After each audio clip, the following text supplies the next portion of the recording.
Shalom, Israel. First and foremost, I would like to give all praises, honor, and glory to Yahweh, Bahashem, Yahweh Shai, Bahashem, Rakah, Kwadash. Double honors to the apostles of Great Millstone who taught me this truth and who rule well. And a sincere salutations to the tabernacle of David, you Akim, pushing this truth to the four corners of the earth in all truth and all faith and all sincereness. And a healthy shalom to the Akwat who are listening and learning. It's Zakaria coming at you with another lesson, and Lord's willing, it be edifying. So I have an article that I'm going to dive into real quick from RT, and I'm going to play a little video just to show the hypocrisy of America, Babylon the Great. Okay, and you know all these other countries are fed up with the lies and the bull crap. Okay, and the rhetoric that's spewed out of the mouths of these Babylonians, man. You know, these Americans, okay, and their propaganda. You know, it's funny because, you know,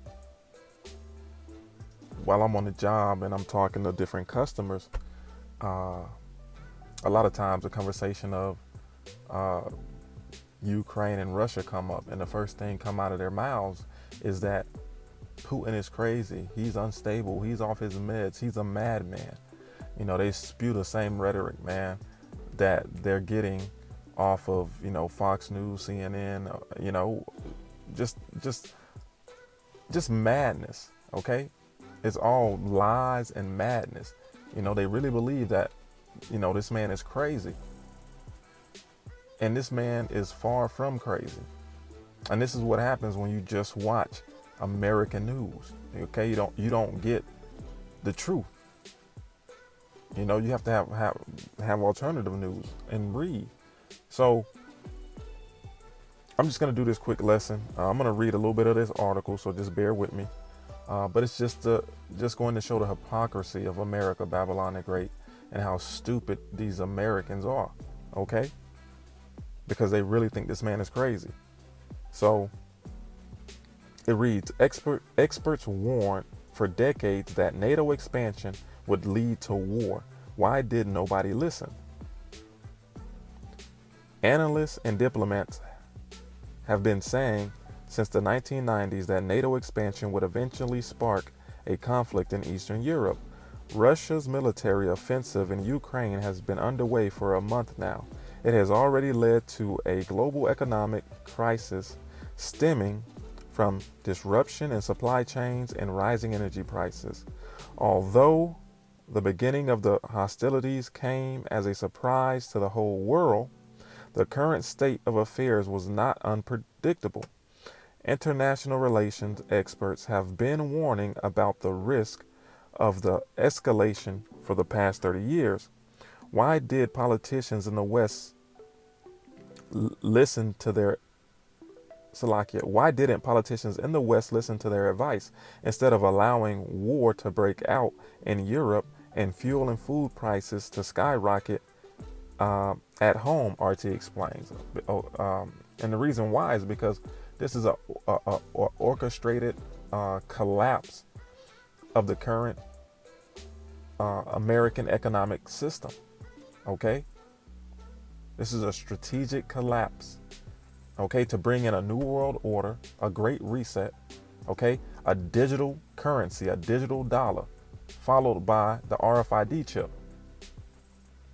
so that these elites can have complete control. Okay, this is their goal, to chip all the people with RFID chips. Their money is on the chips, their IDs are on the chips, their vaccine passports are on the chips. Everything. Okay, and in order for this great reset or this new world order to be implemented, you have to destroy the current system. So it says, this is the reason why they didn't listen. So it says, why didn't politicians in the West listen to their advice instead of allowing war to break out in Europe and fuel and food prices to skyrocket at home, RT explains. It says, told you so. I want to make it clear to everyone, both in our country and abroad, to our partners, that that it's not even about the line that we don't want anyone to cross. The fact is that we have nowhere to retreat. They have pinned us against a line from which, sorry for the bad manners, we have nowhere to retreat, President Vladimir Putin stated at the end of December 2021, almost 2 months before he ordered the assault on Ukraine. And President Putin is correct. Okay, you know, if Ukraine becomes a part of NATO, you have America and all its allies right on your border. Okay, with military, missile defense systems. Okay, military bases. It makes no sense for Putin to allow it. It's putting his people and his country in danger. It's not in his best interest.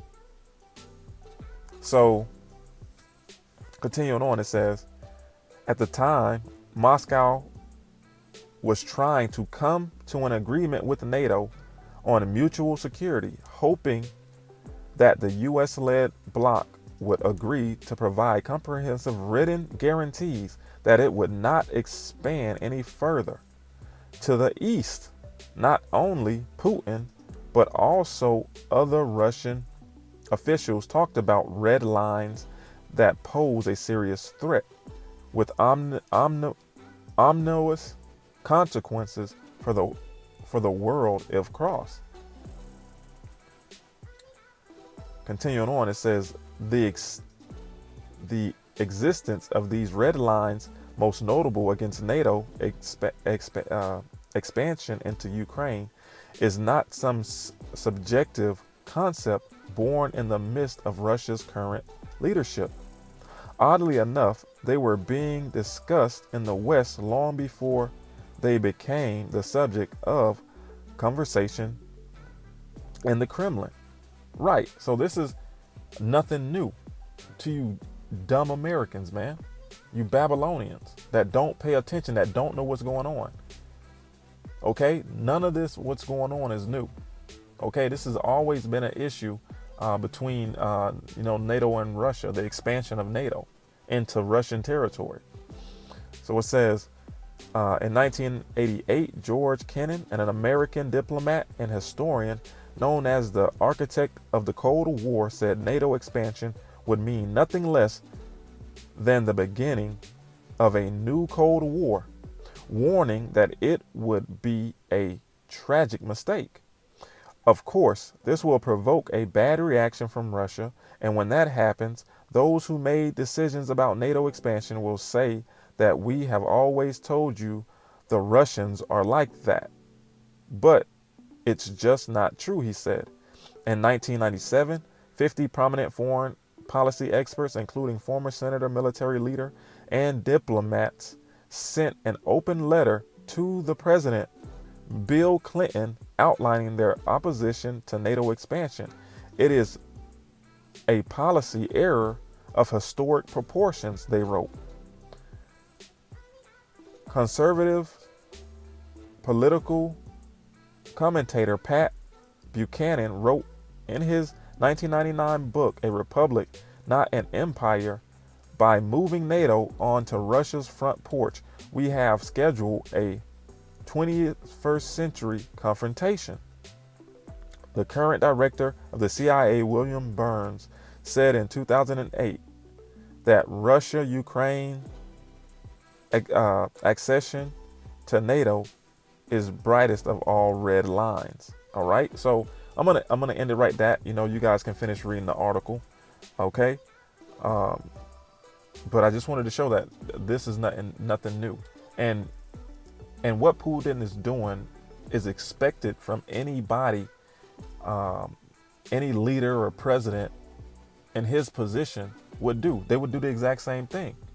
All right, I'm gonna give you an example of America in the same situation and how they handled it.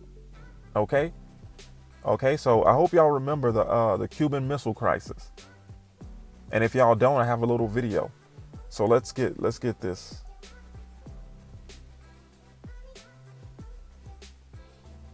All right, I want to play this video. So let's get it. Never loomed closer than during the 13 days of the Cuban Missile Crisis. In 1961, the U.S. unsuccessfully tried to overthrow Cuba's new communist government. That failed attempt was known as the Bay of Pigs, and it convinced Cuba to seek help from the USSR. Soviet Premier Nikita Khrushchev was happy to comply by secretly deploying nuclear missiles to Cuba, not only to protect the island, but to counteract the threat from U.S. missiles in Italy and Turkey. By the time U.S. intelligence discovered the plan, the materials to create the missiles were already in place. At an emergency meeting on October 16, 1962, military advisors urged an airstrike on missile sites and invasion of the island. So, when America was in the same position as Russia, okay, when Cuba had, got these missiles, got these nukes, and Cuba is so close to the United States, right in their backyard, what did it say? They contemplated invading, missile strikes and invading. This is what America Babylon the Great did. And y'all got the nerve to listen to this bullshit ass media, CNN, Fox, talking about Putin's crazy, he's off his meds. What he's doing is it can't be sane. There has to be something wrong with him. When America is doing the exact same thing to Putin that was done to them during the Cuban Missile Crisis. When somebody so close to America, right in their backyard, got nuclear missiles. Because if missiles are shot off from Cuba, I don't care what type of missile defense system you have. It's too close. Some are gonna hit. So it's the same thing. Anyway, let me stop rambling. I'm gonna back it up. But President John, October 16, 1962, military advisors urged an airstrike on missile sites and invasion of the island. But President John F. Kennedy chose a more careful approach. On October 22nd, he announced that the U.S. Navy would intercept all shipments to Cuba. There was just one problem. A naval blockade was considered an act of war. Although the president called it a quarantine that did not block basic necessities, the Soviets didn't appreciate the distinction. In an outraged letter to Kennedy, Khrushchev wrote, "The violation of freedom to use international waters and international airspace is an act of aggression which pushes mankind toward the abyss of world nuclear missile war." Thus ensued the... So, what did America Babylon the Great do? They broke international law by stopping ships and checking ships and doing things in their best interest. Okay? They broke international law. So you see, this is a country that doesn't live by its own rules, man. Matter of fact, let's get a precept. This is Nahum chapter 3 and verse 1. Woe to the bloody city. Woe meaning destruction. Okay? Woe to the bloody city. What is the bloody city? America, Babylon the Great. It is all full of lies and robbery, man. Okay? America is just full of lies and robbery, man. Okay? This country was built on rape, lies, robbery, murder, pillaging. Okay? This is what this place is, man. And this is why the Lord is going to destroy it by thermonuclear destruction. Okay? Woe to the bloody city. It is all full of lies and robbery. The prey departeth not. And who are the prey? We are the prey. Us Israelites, you so-called blacks, Latinos, and Native Americans. Okay? We are yet this day in our captivity.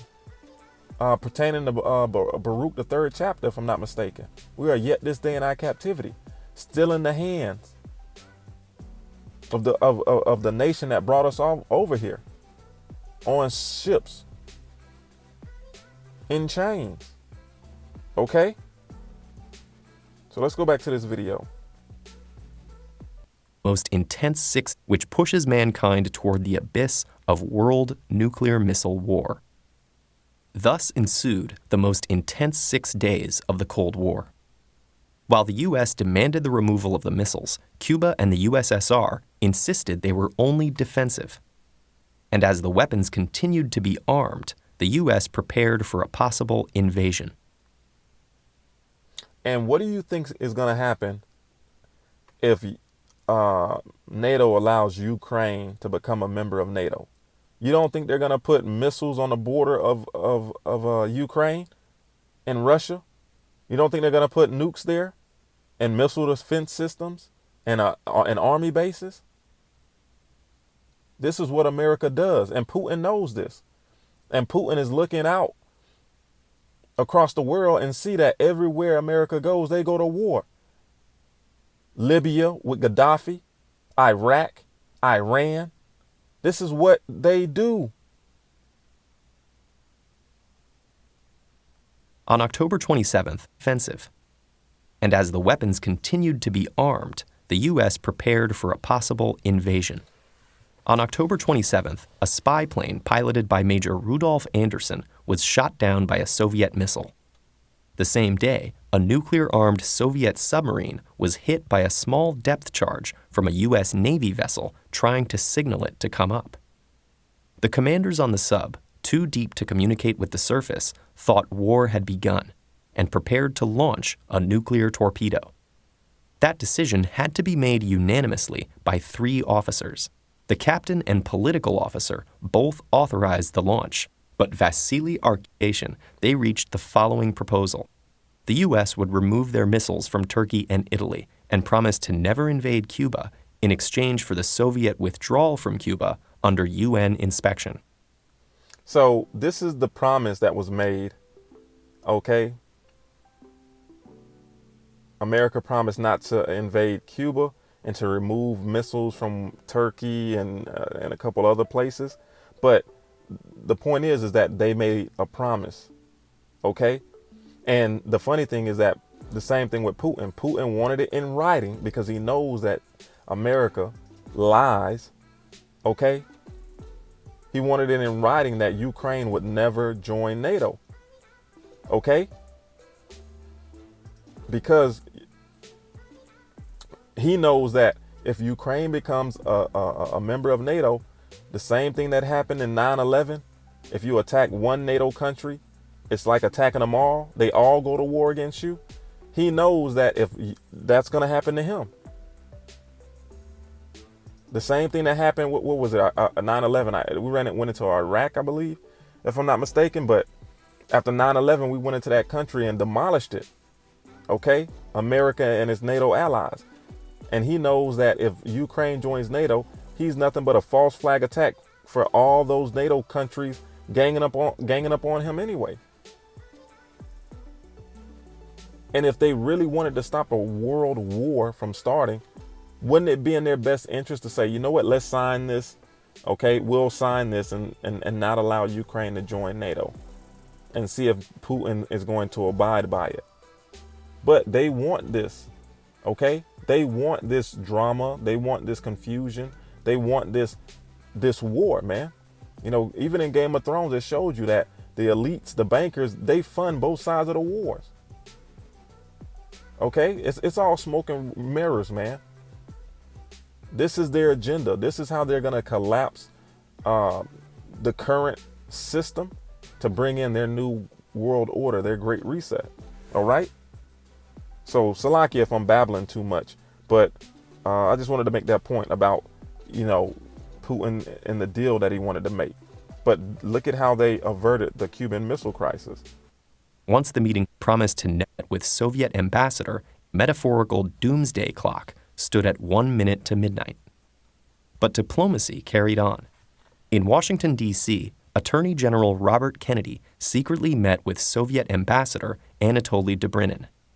After intense negotiation, they reached the following proposal.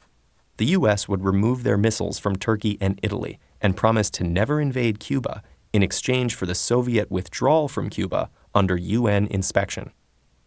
Once the meeting had concluded, Dobrynin cabled Moscow, saying time is of the essence and we shouldn't miss the chance.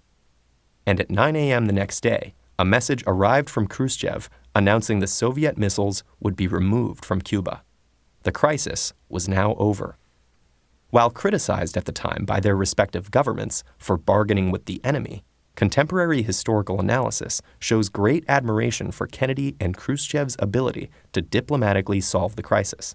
But the disturbing lesson was that a slight communication error or split-second decision by a commander could have thwarted all their efforts, as it nearly did, if not for Vasily Arkhipov's courageous choice. The Cuban... Hey, at the end of the day, man, yeah, they may have averted it back then, okay? But Bible prophecy tells us that this third world war is going to be, the war of Armageddon, okay? And America, Babylon the Great, is going to be destroyed. So let's continue on with these precepts. So from Nahum 3:1, we're going to jump to Nahum 3:4. It says, because of the multitudes of the whoredoms of the well-favored harlot, the mistress of witchcraft, which is America, Babylon the Great, that selleth the nations through her whoredoms and families through her witchcraft. And one of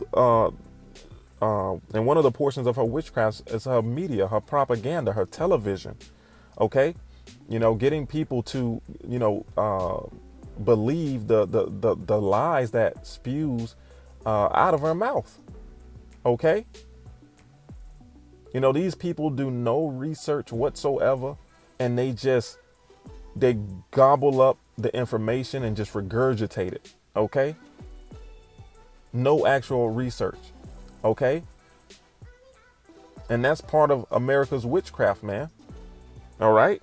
It says, behold, I am against thee, saith the Lord Yahweh of hosts, and I will discover thy skirts upon thy face, and I will show the nations thy nakedness and the kingdoms thy shame. Right. By first and foremost through the Lord's prophets. Okay. Out here on the highways and byways, man. All right. Calling America, Babylon the Great out, spewing out all this truth. Okay. And calling a spade a spade. And now you're seeing, all these other countries getting bolder now that they see America getting weak, and calling her out on her lies, man. The hypocrisy of it.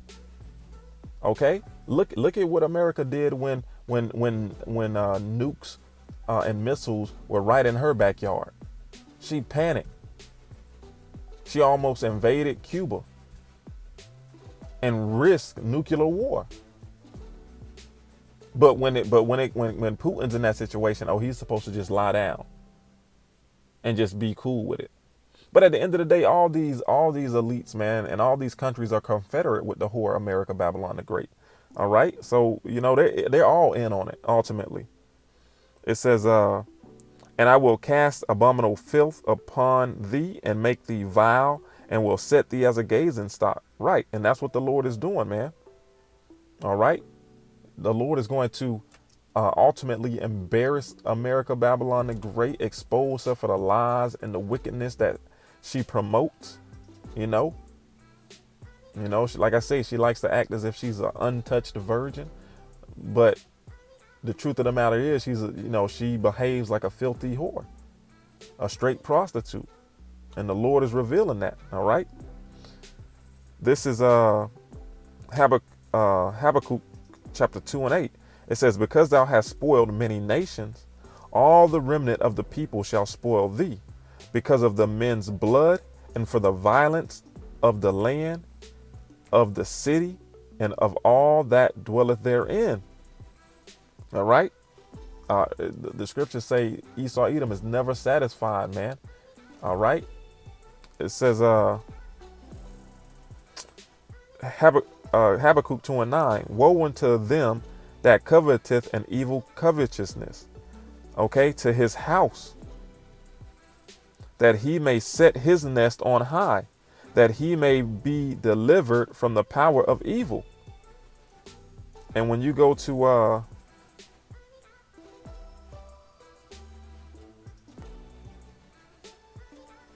covetousness, all right, it says profit, unjust gain, profit acquired by violence, man.